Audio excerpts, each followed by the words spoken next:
Assalamualaikum warahmatullahi wabarakatuh. Saya Alifiar Nadarmawan dari kelas 12 IPA 1. Di sini saya akan menjelaskan tentang berpikir kritis dan bersikap demokratis.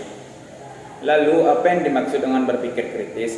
Berpikir kritis adalah sebuah proses yang sadar dan sengaja yang digunakan untuk menafsirkan dan mengevaluasi informasi dan pengalaman dengan sejumlah sikap reflektif dan kemampuan yang memandu keyakinan dan tindakan.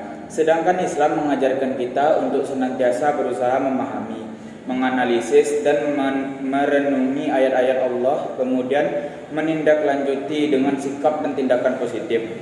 Para ulama membagi ayat-ayat Allah menjadi dua. Yang pertama ayat kauniyah dan yang kedua ayat kauliyah. Ayat kauniyah merupakan ayat atau tanda yang wujud sekeliling yang diciptakan oleh Allah. Ayat-ayat ini adalah dalam bentuk benda, kejadian, peristiwa, dan sebagainya yang ada di dalam ini. Ketika kita berpikir kritis dalam ayat kauniyah, maka proses itu disebut dengan tafakur. Sedangkan ayat kauliyah dan ayat-ayat yang difirmankan kepada Allah Subhanahu wa taala di dalam Al-Qur'an, ayat-ayat ini menyentuh berbagai aspek termasuk tentang cara mengenal Allah. Dan kita berpikir kritis tentang ayat kauliyah, maka proses tersebut dinamakan dengan tadabbur.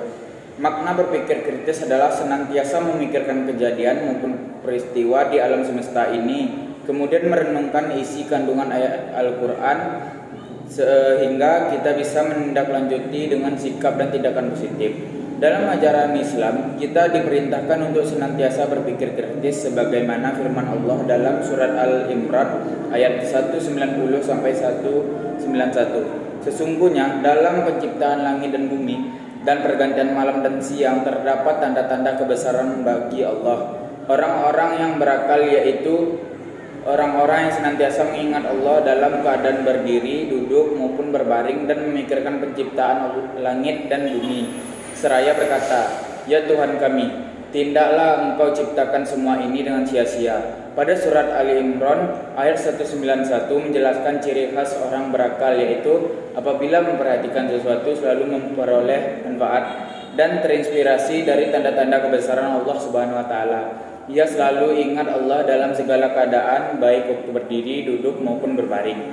Manfaat berpikir kritis: 1. Dapat menangkap makna dan hikmah dari balik semua ciptaan Allah Subhanahu wa taala.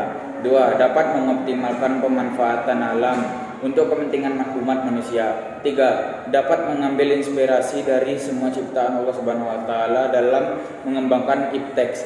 4. Menemukan jawaban dan misteri penciptaan alam. Adapun orang yang berpikir kritis yaitu: 1. Senantiasa bersyukur kepada Allah Subhanahu wa taala atas anugerah akal sehat. 2. Senantiasa bersyukur kepada Allah atas anugerah alam semesta bagi manusia. 3. Melakukan kajian-kajian terhadap ayat Al-Qur'an secara lebih mendalam bersama para pakar di bidang masing-masing. 4. Menjadikan ayat-ayat Al-Qur'an sebagai inspirasi dalam melakukan penelitian ilmiah untuk mengungkapkan misteri penciptaan alam.